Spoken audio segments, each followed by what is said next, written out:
ठीक है ना सर, क्या घटना घटी? झाझा थाना के अंतर्गत बलियाडी गांव है, वहां पर दो समुदायों के बीच में झड़प हुई, जिसमें कि 2-3 लोग घायल भी हो गए और उनकी गाड़ियों को भी क्षतिग्रस्त किया गया। मामला ये था कि एक समुदाय के लोग हनुमान चालीसा पाठ के लिए उस गांव में जमा हुए थे। कुछ उस गांव के भी थे और कुछ उस गांव के बाहर के लोग भी वहां जमा होकर के नमाज पढ़ पूजा हनुमान चालीसा पढ़ रहे थे। जब ये लोग उधर वहाँ पर वो लोग जब जा रहे थे तो जाने के समय में थाना को सूचना मिली कि जब ये मस्जिद के पास से गुजर रहे हैं तो वहाँ पर नाराबाजी किए हैं। तो जो वहाँ की जो गश्ती पार्टी थी उसको भेजा गया। तो गश्ती पार्टी में जो फोर्स था तो वहाँ पर गश्ती पार्टी के द्वारा जो फोर्स था तो वहाँ पर जा करके वो जब हनुमान चालीसा का पाठ हुआ तो किसी भी बड़ी पदाधिकारी या कहीं वो सूचना नहीं दिए। उन्होंने सोचा कि हम हैंडल कर लेंगे और वो आगे आकर के उसको निकालने का प्रयास किए। पहले वो रास्ता बदलने का भी कहने लगे कि इस रास्ता से जब उधर से जा रहे थे बोले कि वहाँ पर माहौल कुछ ऐसा हो रहा था। तो गश्ती में जो थे उनको हमने निलंबित भी कर दिया और उनसे स्पष्टीकरण भी पूछा है कि आखिर में आपने बड़ी पदाधिकारी को सूचना क्यों नहीं दिया। और 2 केस हम लोगों ने दर्ज किया है। एक वहाँ के पब्लिक के बयान पर हमने दर्ज किया है जिसमें कि 41 लोगों को नामजद किया है और अन्य 50-60 लोगों पर उस केस को हम लोग ने दर्ज किया है और उसमें से 8 लोगों को हमने गिरफ्तार किया है। एक दूसरा भी केस हुआ है जिसमें कि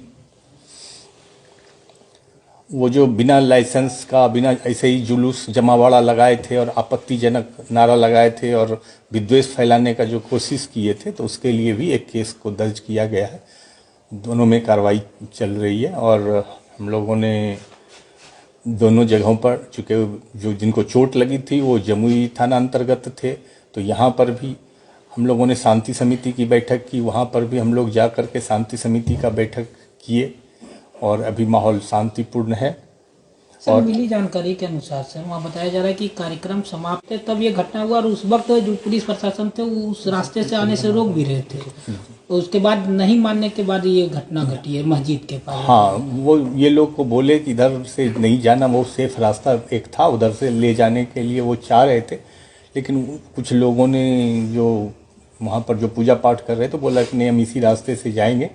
तो इस बात की सूचना बड़ी पदाधिकारी को दी जानी चाहिए थी, तो वो नहीं दिए और फिर उसी रास्ते से लाए और फिर जो कार्रवाई करना चाहिए था वो नहीं करके वो मतलब कि वहाँ पर स्थिर रह गए। अगर वो भी समय से कार्रवाई करते तो कुछ हद तक इसको रोका जा सकता था। तो क्या लगता है सर, जब पुलिस की बात उन लोगों ने नहीं मानी, जिस रास्ते से जाने के लिए मना कर दिया जा रहा था, तो लगता नहीं है कि ये जानबूझ के इसी बात के लिए तो हम लोगों ने एक कांड दर्ज किया है, दूसरा कांड दर्ज किया है कि आप बिना बताए वहाँ पर जुलूस निकालते हैं। पूजा पाठ करना कोई गुनाह नहीं है, लेकिन जुलूस निकाल रहे हैं और रैली निकाल रहे हैं और वो भी जो उस जगह पर जहाँ पर कि नारेबाजी कर रहे हैं, जो मस्जिद है जहाँ पर आपत्तिजनक नारे आप लगाते हैं, तो उसके लिए तो कांड दर्ज किया गया और उस पर भी कार्रवाई होगी और कड़ी कार्रवाई होगी। कितनी बड़ी चुनौती है आपके लिए?